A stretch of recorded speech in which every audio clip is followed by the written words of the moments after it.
Salut à tous, bienvenue dans le 1330 qui est de retour tel que moi puisque j'étais en vacances. Et du coup, ben voilà, il n'y a pas de 1330 si je suis en vacances. Et c'était pas mal les vacances puisque vous me posez la question. Et toi, Emeric, tu as fait un peu des vacances ou pas sur cette petite Non, non, période-là? non, non, pas du tout, malheureusement. Super, le mec il est sur les projets, il se régale. De notre côté, il est à Toulouse, donc c'est tout le temps les vacances, hein, vous comprenez? Donc Ouais, ça ouais, c'est... c'est ça. ben, évidemment, il y a le soleil, les filles, la mer et tout. Enfin bon, il n'y a pas trop la mer. Non. Pas encore, c'est le réchauffement climatique, mais pas assez pour qu'il y ait la mer à Toulouse. Peut-être en 2025, on va voir.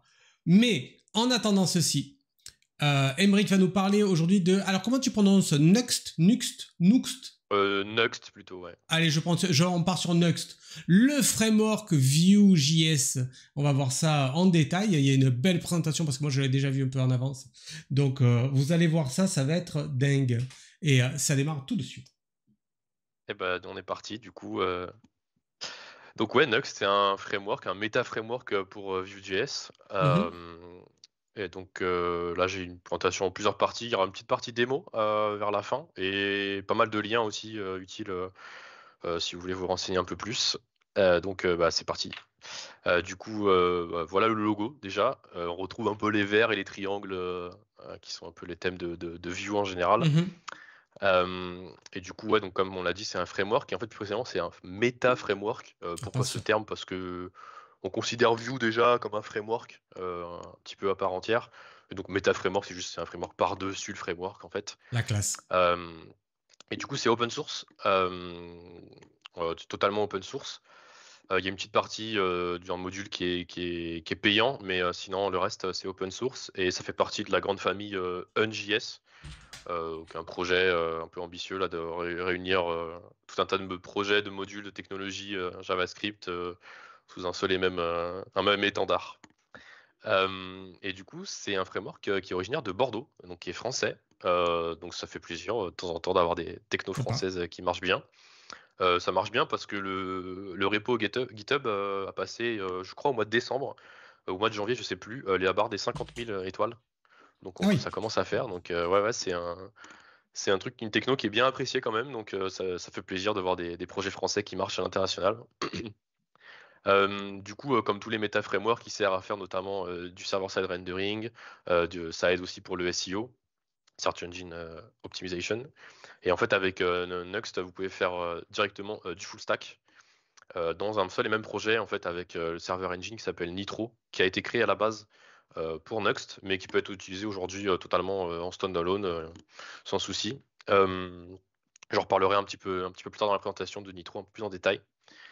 C'est un framework aussi, l'un des principaux avantages de Nuxt, notamment comparé aux autres méta-frameworks comme par exemple Next. Je pense que le nom est un peu inspiré d'ailleurs. C'est qu'en fait, c'est vraiment, vraiment super agréable de développer avec Nuxt. Il y a plein de petites features qui vous rendent la vie vraiment, vraiment beaucoup plus facile avec le framework et ce qu'il y a autour. Euh, J'en reparlerai aussi dans un chapitre un peu après. Mais vraiment, voilà, c'est juste super agréable de travailler avec cette techno. Bon, déjà, on profite de Vue, qui est quand même une techno qui est globalement assez appréciée par la communauté JavaScript, communauté front en général. Et en plus de ça, Nuxt vient apporter son lot de features vraiment, vraiment super pratiques. Donc voilà, j'en referai un petit peu le tour rapidement. Il y en a plus que ce que je vais pouvoir dire parce que c'est un petit peu, il y en a beaucoup. Mais je vais parler des principales un peu dans un chapitre un peu après. Euh, et en fait, c'est un petit peu lié avec cette partie Developer Experience. C'est en fait c'est un framework qui est, alors j'ai pas trouvé de traduction qui m'allait bien, opinionated. Donc en gros, il y a de la configuration par défaut qui est faite. Vous n'avez pas grand-chose à faire si vous voulez profiter de Nuxt comme c'est fait de base. Vous pouvez le faire totalement. Vous créez l'appli, vous créez vos composants et puis c'est bon quoi. Tout marche très bien, il n'y a pas de problème, il n'y a rien à faire. Si vous voulez faire un petit projet facile, enfin, il y a rien à faire. Mais quand même, tout est configurable. Ça permet quand même d'avoir une ligne de conduite. Mais si on veut en Mhm. sortir à droite à gauche, tout est facile, relativement facile. Il y a des choses un peu plus compliquées que d'autres, mais globalement, tout est assez facilement configurable. Donc ça fait partie, je trouve, de cette developer experience d'avoir une guideline, mais en même temps, si on veut un petit peu sortir à droite ou à gauche, il n'y a pas de problème. Et les guides sur la doc, sur le site de Nuxt sont vraiment, vraiment super. Donc il y a quasiment toutes les infos là-bas. Après, il y a une communauté qui est assez active, notamment sur le Discord. Et souvent, on trouve des réponses à nos questions là-bas, donc si besoin.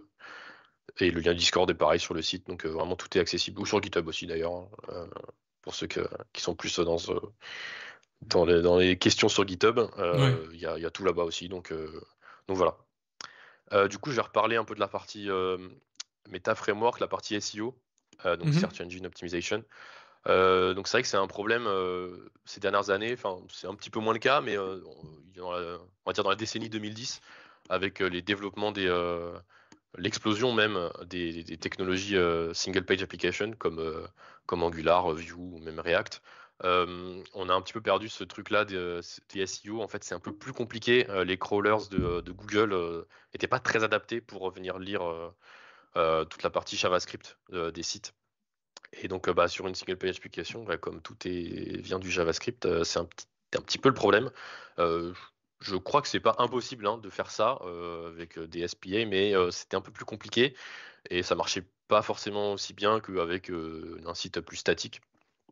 Et donc, en fait, le server-side rendering va permettre de venir livrer en fait un site statique au client qui va être ensuite avec une phase hydration, je sais pas comment on dit en français, venir Ça a l'air loader bien une comme ça. partie JavaScript. Ouais. Et du coup, voilà, ça, on a toute la structure du site qui est déjà là en fait dans un premier temps. Et pour les web browsers, c'est un peu plus pratique pour venir lire les données de votre site. Et du coup, en fait, avec Nuxt, c'est assez facile de mettre en place des métadonnées pour le SEO. En fait, vous avez deux choix, et c'est souvent le cas avec Nuxt, avec Vue aussi, mais avec Nuxt c'est encore plus flagrant, je trouve. Mhm. Vous avez le choix un petit peu comme en haut à gauche. Vous pouvez faire ça dans le script, donc avec la partie plus JavaScript. Euh, En fait, vous avez ces méthodes là, c'est use quelque chose, donc c'est des composables de Vue.js qui sont en fait disponibles qui sont mis à disposition par Nuxt. Et donc, il y a celui-ci par exemple, Use SEO Meta, pour venir définir des métadatas sur votre page, notamment les titres, description, etc. Dans la partie plutôt code, mais vous pouvez le faire comme sur la capture d'écran plus en bas à droite, dans la partie template. Et c'est vrai que là, on a des composants. Ici, on voit notamment head, title, meta ou style, qui sont des components qui sont mis à disposition par Nuxt également, qui vont un peu permettre de retrouver un peu la structure qu'on avait sur une page HTML un petit peu plus en statique, Mhm. avec voilà donc ces tags head et title qui sont pas exactement les mêmes que ce qu'on a en HTML, mais en fait ils vont venir faire le travail derrière pour remplacer cela. Et en plus de ça, on peut voir ici dans le screen en bas à droite le title qui est défini dans la partie script plus haut. Il est défini par un ref, donc qui est en fait c'est une variable réactive de Vue. Et en fait, il est utilisé directement après dans le tag, notamment title. En fait, vous pouvez totalement faire des données réactives si vous le voulez. Euh, je, je pense notamment sur les réseaux sociaux, vous avez une notification, elle va apparaître, vous savez, dans le nom de l'onglet en Mhm. haut, donc dans le title. Ça peut être fait de façon réactive et donc ça marche très très bien sur Nuxt, ce genre de choses. Donc c'est sympa aussi de pouvoir avoir les deux choix. Vous pouvez le faire soit en façon réactive, soit en façon en string, tout simple, voilà, sans s'embêter. Mais voilà, vous pouvez totalement faire de façon réactive, ce qui est un petit peu plus un peu à la mode. C'est quand même depuis quelques temps Ouais. d'essayer de faire le plus de réactif possible. Donc cette option-là, elle est à notre disposition. Avec Vue, c'est très facile de faire du réactif, hein, voilà, bref. Et puis voilà, on est bon. Donc vraiment super agréable à utiliser pour ça aussi. Voilà, je vais les parler maintenant un peu de la partie Nitro, donc la partie back-end serveur. Donc comme je l'ai dit, voilà, ça a été à la base créé par l'équipe de Nuxt. Et en fait, petit à petit, ça a grandi en taille et c'est devenu un projet un peu standalone, mais qui est par défaut inclus dans Nuxt. Donc c'est le server engine hein, qui tourne avec Nuxt pour la partie server-side, mais pas uniquement, pour server-side rendering, pardon, mais pas uniquement, puisqu'en fait, vous pouvez créer carrément une API dans votre projet Nuxt. À l'intérieur du même projet, vous avez votre front. Vous pouvez, j'en reparlerai un petit peu après, recréer une partie serveur, où donc vous avez toute la partie qui va s'exécuter du coup sur le serveur. Euh, et vous pouvez donc créer des endpoints pour votre API ou des middleware aussi. Enfin voilà, vous pouvez créer tout un tas de choses. Et donc ça permet de profiter de ne pas avoir à réécrire les modèles, les contrats des API, les interfaces des API entre votre front et votre back. Bah, c'est dans un même projet, donc vous pouvez utiliser le même, ça marchera sans problème. Donc c'est quand même assez pratique de ne pas avoir à écrire 2 fois les mêmes choses. C'était un des arguments de Microsoft pour Blazor, où vous faites du front Mhm. et du back dans un même projet, Ouais. réutiliser du code dans les 2 parties. C'est sympa, donc notamment les modèles API, mais pas que, hein, ça peut être des fonctions, etc. Après, c'est sûr que la partie serveur fonctionne un petit peu différemment que la partie front. Vous avez notamment des composables, donc les méthodes view, stateful, qui sont un petit peu marchent pas forcément de la même façon sur le serveur. Donc ça, faut Mhm. faire attention. Et c'est vrai que quand on ne le maîtrise pas, on peut se faire avoir. Mais voilà, il y a ça un petit peu à garder à l'œil. Mais globalement, vous pouvez réutiliser des choses dans votre back et dans votre front. Et du coup, là, un des avantages d'avoir ce serveur dans le même projet et du coup dans un projet Nuxt, c'est que vous allez profiter de certains avantages Developer Experience de Nuxt. Donc là, j'avance un peu, j'anticipe un petit peu. Je vais parler des parties DX un petit peu après.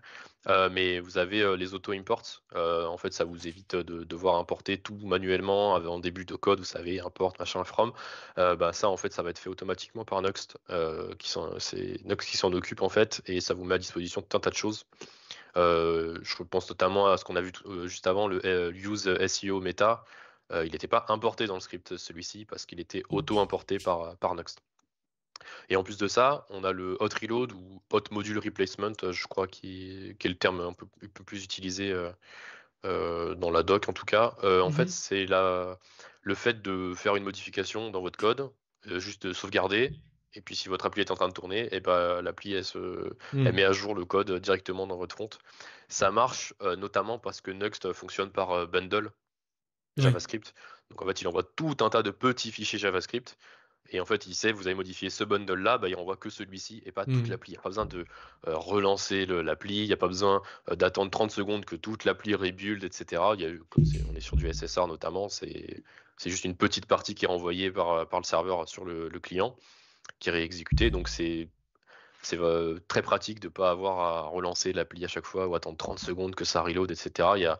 Et l'appli d'ailleurs, la page ne se recharge pas hein, selon la modification. Si c'est une petite modif, en tout cas, la page n'a pas besoin de se recharger, hein. Vous changez une valeur, elle est changée sur le front, enfin elle est changée sur le navigateur, je veux dire. Et c'est vrai donc ça sur la Nitro, mais c'est vrai aussi pour le front, hein, bien sûr. Mhm. Les bundles, hein, c'est pour le back et le front. Euh, On a une Enfin, c'est un peu question sur le différent, bien sûr. chat. Ouais. Est-ce qu'on a mis en œuvre Nuxt dans un projet pro? Est-ce qu'on a des clients qui utilisent cette techno-là, pour lesquels Euh, nous on a je travaillé par exemple? J'en ai pas entendu parler pour l'instant Ok. chez Neo. Je sais qu'on a des clients avec Vue, mais Mhm. on a plutôt des gens qui étaient sur Vue 2. Ouais. euh, donc où Nux n'était pas encore. Ça marchait déjà, mais il y avait pas mal de fonctionnalités qui n'étaient pas encore là, qui n'étaient peut-être pas Ouais. forcément très intéressantes. Donc c'est vrai que c'est assez récent. La version 3 de Nuxt, elle est sortie, je crois, l'an dernier, ou peut-être il y a un an et Mhm. demi, mais pas plus. Ok. Donc Donc voilà, technologie d'avenir. c'est plutôt une techno qui est en train d'évoluer encore, ouais, qui est au point globalement, mais qui a encore pas mal de choses qui peuvent être ajoutées. Et je sais que l'équipe elle travaille tout le temps dessus. Vous pouvez même suivre en fait les développements. Il y a Mhm. le lead dev, il s'appelle Daniel Rowe, R-O-E.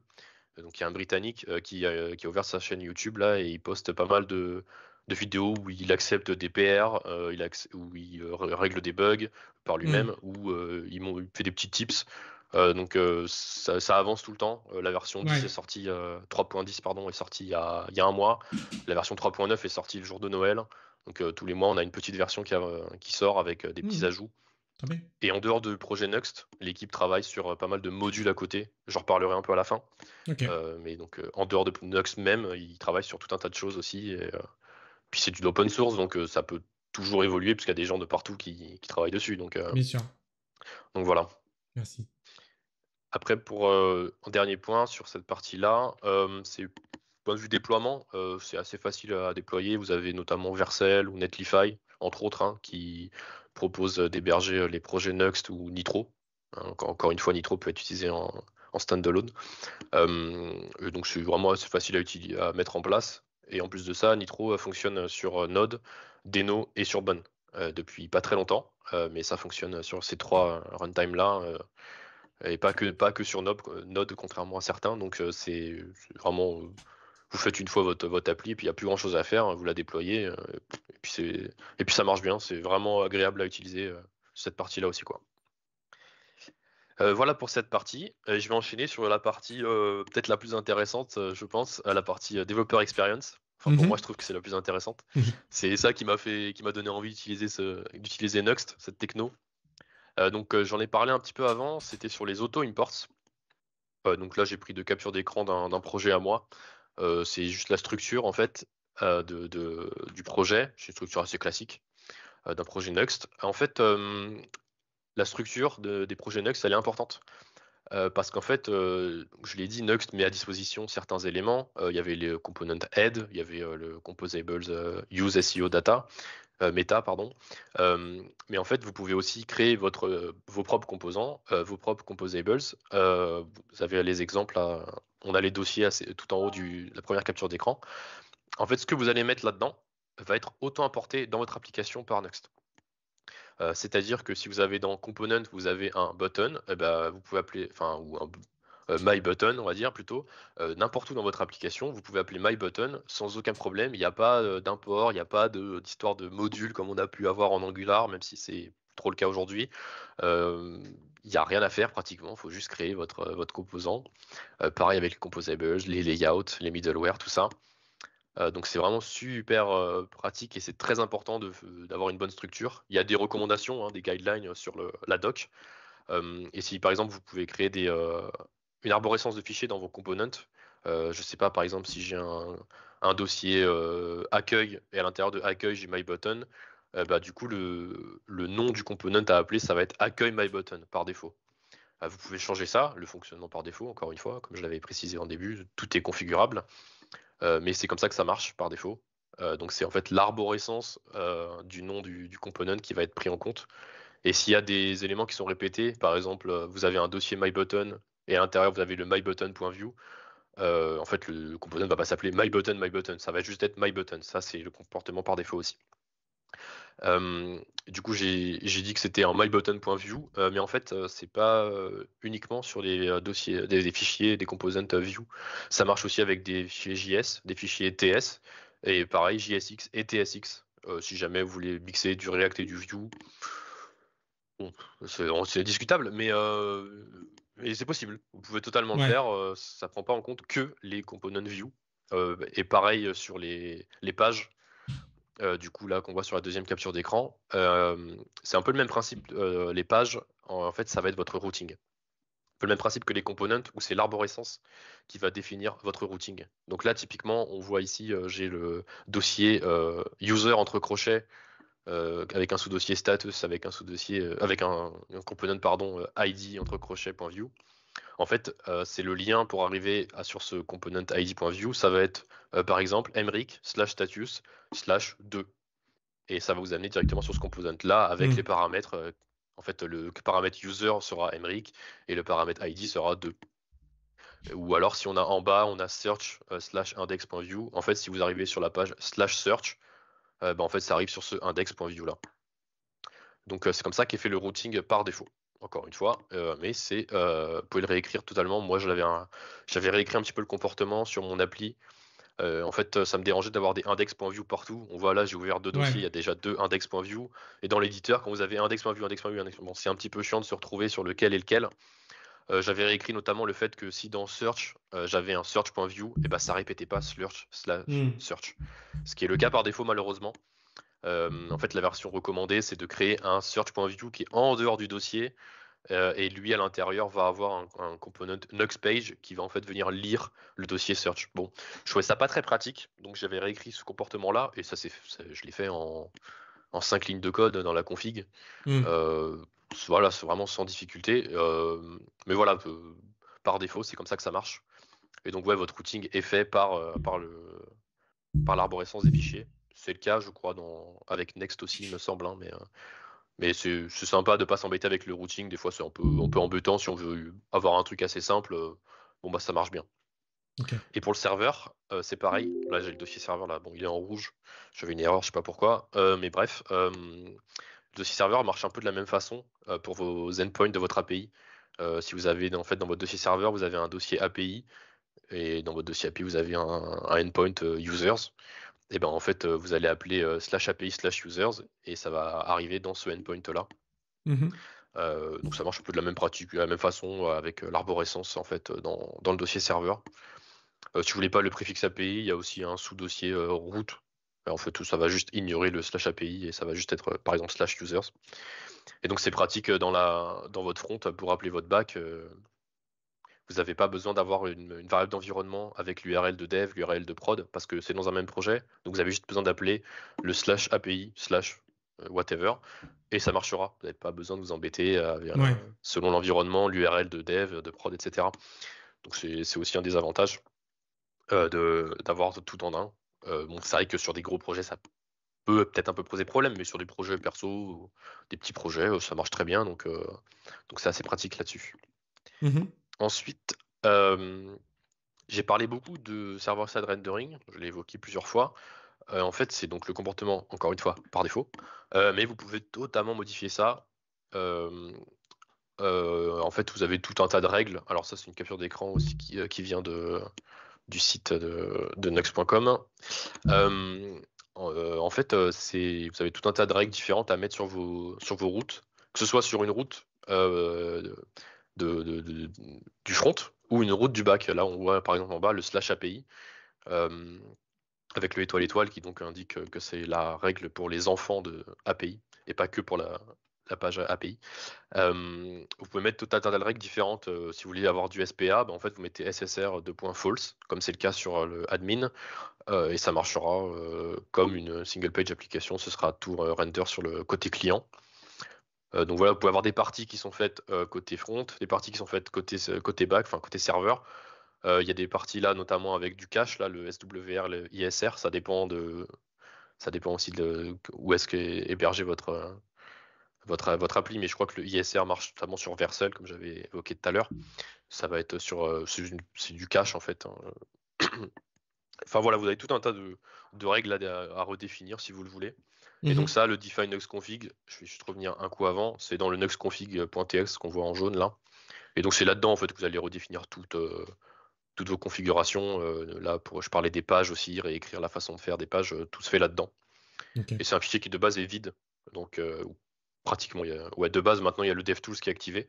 Mais sinon le fichier est vide, donc si vous voulez ajouter des choses, bah, vous partez de rien et je trouve ça plus agréable que d'avoir un truc super long où on comprend pas Ouais, il forcément faut tout la tout première fois. enlever. Ouais. Mm. C'est ça, c'est pas très clair. Là, vous partez de rien puisqu'en fait la configuration est faite par défaut ailleurs. Mhm.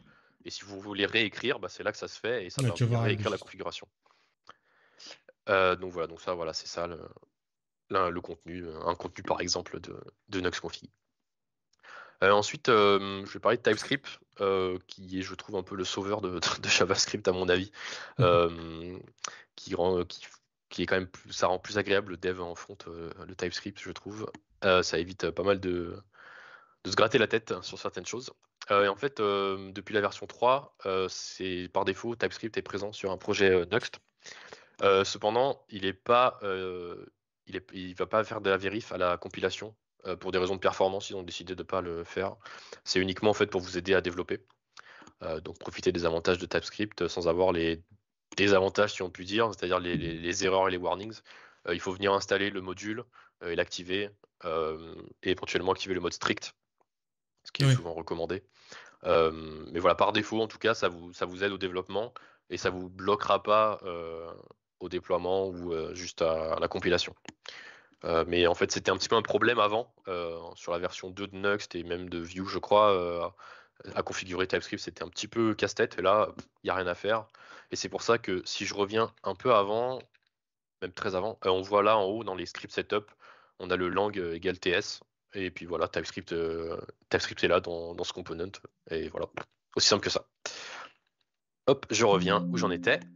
Et du coup, dernière partie sur le partie développeur experience, le DevTools, je l'ai évoqué, c'est l'un des arguments majeurs aussi de Nuxt.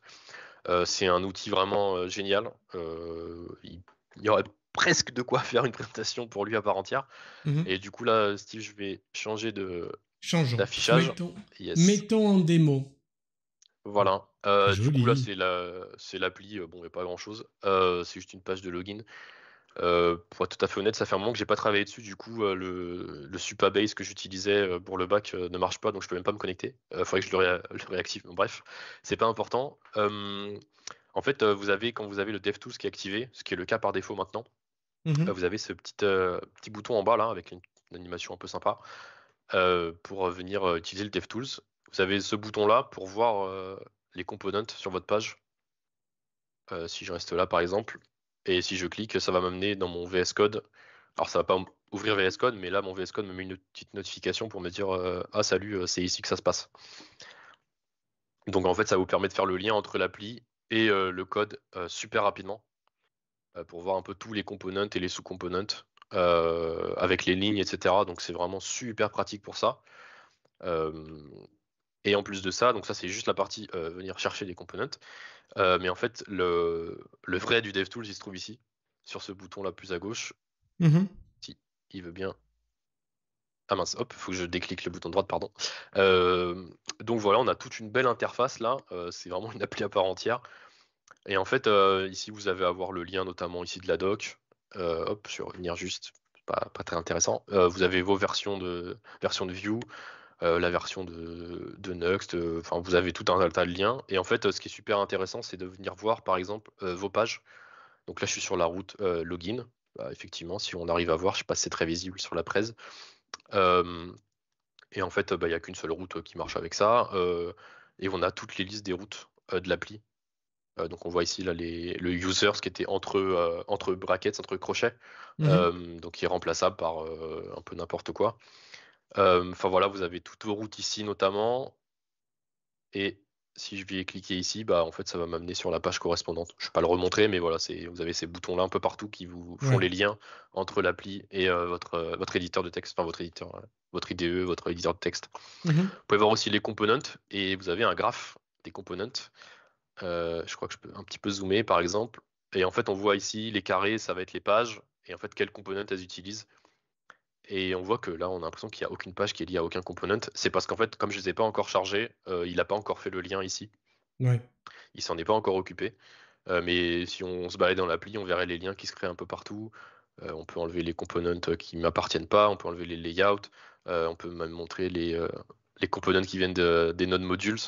Moi, j'ai des icônes, des links, des buttons. Donc, c'est pas mes components à moi. Donc, voilà, vous avez cette façon de naviguer aussi, voir un petit peu qui utilise quoi. Ça, je trouve que c'est pas mal, surtout quand c'est pas votre application, que vous voulez venir travailler sur une appli qui était déjà existante, que vous la Ouais. maîtrisez pas. C'est vraiment sympa à utiliser ce graphe-là. Et vous avez un peu pareil avec les imports qui sont sur les imports, les auto-imports en fait, voir qui sur le component actuel, sur la page actuelle. Et vous pouvez voir tous ceux qui sont là. Voilà. Et là, c'est pareil, on peut voir, ah ok, computed, je l'appelle 2 fois dans l'appli, d'accord. Et puis je peux voir où est-ce qu'il est appelé. Ouais. Pareil, on a les composables qui viennent des librairies. Ceux-là, c'était ceux qui sont fournis par Nuxt, et on a tous ceux qui viennent d'autres librairies externes.